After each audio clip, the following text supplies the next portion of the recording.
Hi friends, ఇవాళ మనం చేపల కూరలో కావాల్సిన పదార్థాలు 3 కేజీలు. ఇవి ఇలాగా ముక్కలు కోసుకోవాలి. పులుసులో కాబట్టి కొంచెం మందంగానే కోసుకొని పక్కన పెట్టుకోవాలి.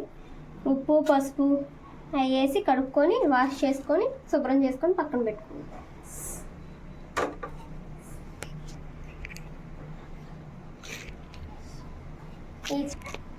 ఈ చేపల పులుసులో స్పెషల్ ఏంటంటే ఎప్పుడు పెట్టుకునే రొటీన్ చేపల పులుసు కాదు. దీంట్లో స్పెషల్గా కొబ్బరి పాలు యాడ్ చేయాలి. ఈ కొబ్బరి పాలు వేయడం వల్ల ఏంటంటే టేస్ట్గా కూడా ఉంటుంది. కొబ్బరి పాలు, ఒక కొబ్బరికాయ ఇలాగా పాలు తీసుకోవాలి, మిక్సీ పట్టుకొని. ఇదేమో ఉల్లిపాయ, చిన్నులపాయ, టమాటా గ్రేవీ. ఇది కూడా మిక్సీ పట్టుకొని పక్కన పెట్టుకున్నాం. ఇవి మెంతులు, ఆవాలు, జీలకర్ర దోరగా వేపుకొని 3 ఇలాగా విడివిడిగా వేపుకోవాలి. విడివిడిగా వేపుకొని కలిపి గ్రైండ్ చేసుకోవాలి. ఇది మెత్తగా పేస్ట్ చేసుకోవాలి. దీంట్లోకి కరివేపాకు, పచ్చిమిర్చి ఇలా బారుగా చీల్చుకోవాలి, ఒక 5-6 రెబ్బలు, కొంచెం జీలకర్ర, చింతపండు గుజ్జు, కొత్తిమీర, సాల్ట్, కారం, ఆయిల్. స్టవ్ వెలిగించుకొని బాండి పెట్టుకుని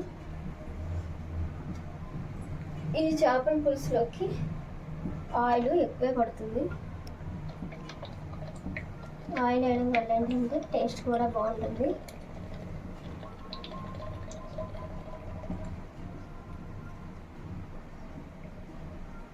మూడు కేజీలు చేపలు కాబట్టి ఆయిల్ ఎక్కువే పడుతుంది. ఆయిల్ ఎక్కాలి.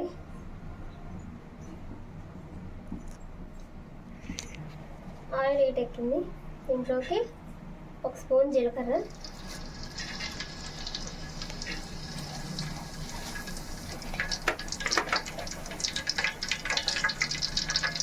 కొంచెం కరివేపాకు,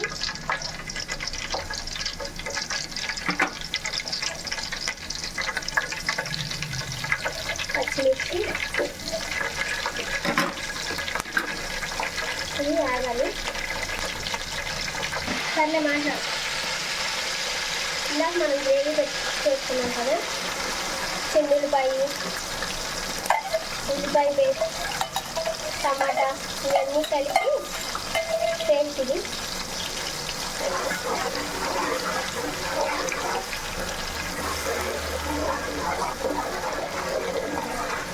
ఇది కూడా కొంచెం వేయాలి.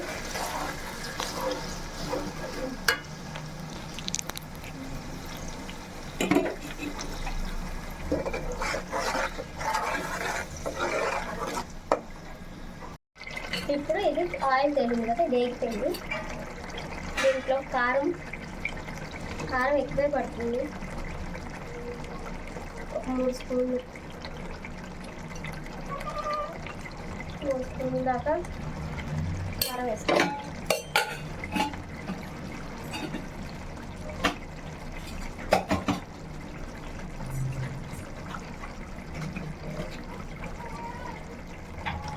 కొంచెం పసుపు,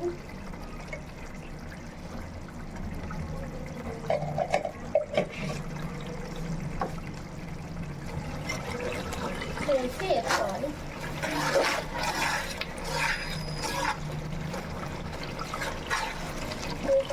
ఫుల్గా కలుపుతుంది.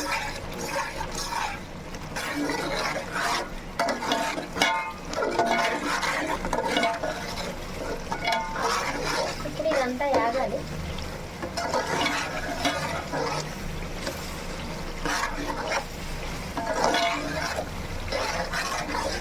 కాస్త యాగలిద్దాం. ఇందాక మనం ఆల్రెడీ ఇది మిక్సీ పట్టుకొని ఉంచుకున్నాం కదా, ఈ పొడి ఇప్పుడు కొంచెం వేసుకోవాలి. ఒక 2 స్పూన్ల దాకా ఇప్పుడు వేసుకోవాలి. మళ్ళీ తర్వాత దింపే ముందు మళ్ళీ వేసుకోవాలి.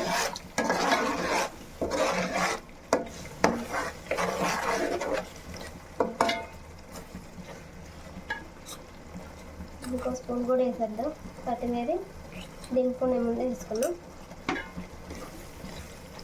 వేయడం వల్ల ఏంటంటే చేపల కూర కూడా టేస్ట్గా కూడా బాగుంటుంది.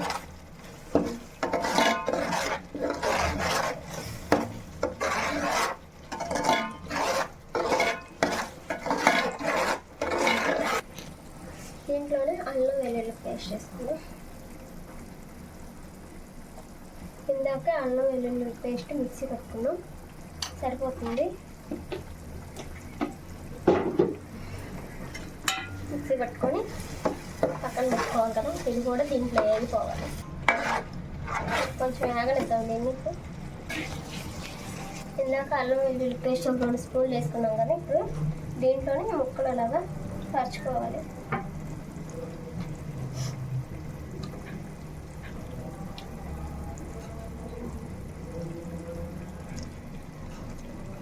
ఇవన్నీ సిమ్లో పెట్టుకొని చేసుకోవాలి, లేదంటే మాడిపోతాయి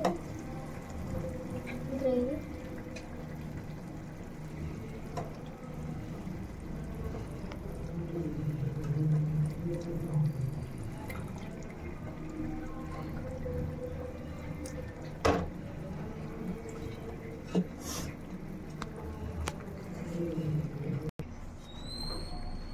ఇప్పుడు ఈ చేప ముక్కలన్నీ ఇలాగా పరుచుకున్నాం కదా.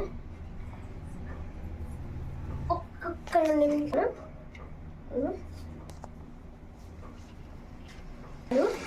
మూత పెట్టుకున్నాం.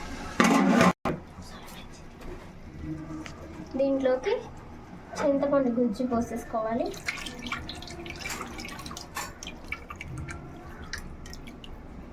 గుజ్జు పోసుకోవాలి. దీంట్లోకి ఇందాక మనం కొబ్బరి పాలు కూడా పట్టుకొని ఉంటున్నాం కదా, అవి కూడా పోసుకోవాలి.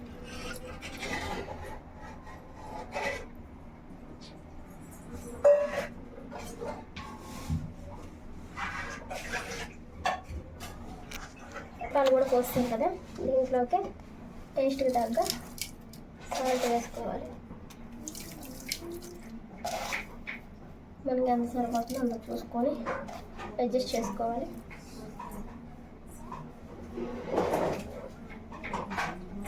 ఇప్పుడు దాన్ని గడితో కలపకూడదు, ఇలా గుడ్డ పట్టుకొని కలుపుకోవాలి. ఎందుకంటే ముక్కలన్నీ విడిపోతాయి. అలా విడకుండా ఉండాలంటే ఇలా కలుపుకోవాలి. ఇప్పుడు అన్నీ వేసుకున్నాం కాబట్టి దీంట్లోకి కొత్తిమీర కూడా వేసుకోవాలి.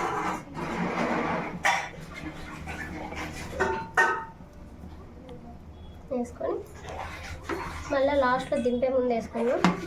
కాస్త ఉడకనిద్దాం.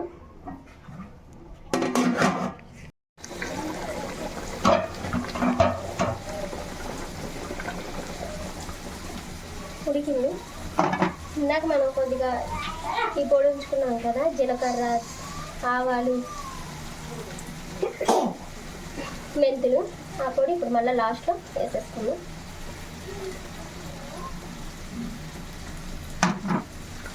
ఇది గట్టి పెట్టకూడదు, గట్టి పెట్టకుండానే కలపాలి. ఎందుకంటే లేకపోతే చేప ముక్కలు ఉండిపోతాయి.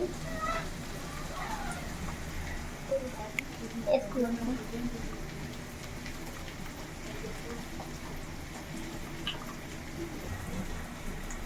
ఇప్పుడు ఇందాక మనం కొంచెం కొత్తిమీర వేసుకున్నాం కదా, ఆ కొత్తిమీర కూడా ఇప్పుడు వేసేసుకున్నాం.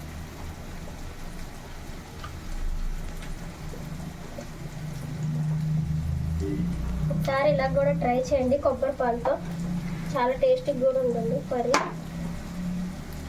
సైడ్లో అమ్మటామండి. ఒకవేళ గట్టి పెట్టుకొని కూడా ఇలా సైడ్కి అంటా ఉండండి, ఎందుకంటే చేప ముక్క విడకుండా ఉంటుంది. ఇప్పుడు ఈ పొడి కూడా వేసుకున్నాం కదా, 1 నిమిషం ఉంచి కట్టేసుకున్నాం.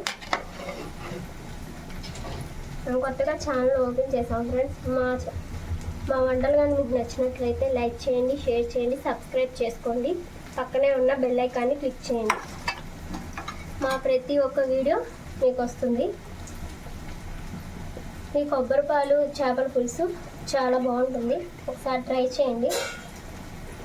1 నిమిషం ఉంచి కట్టేసుకున్నాం.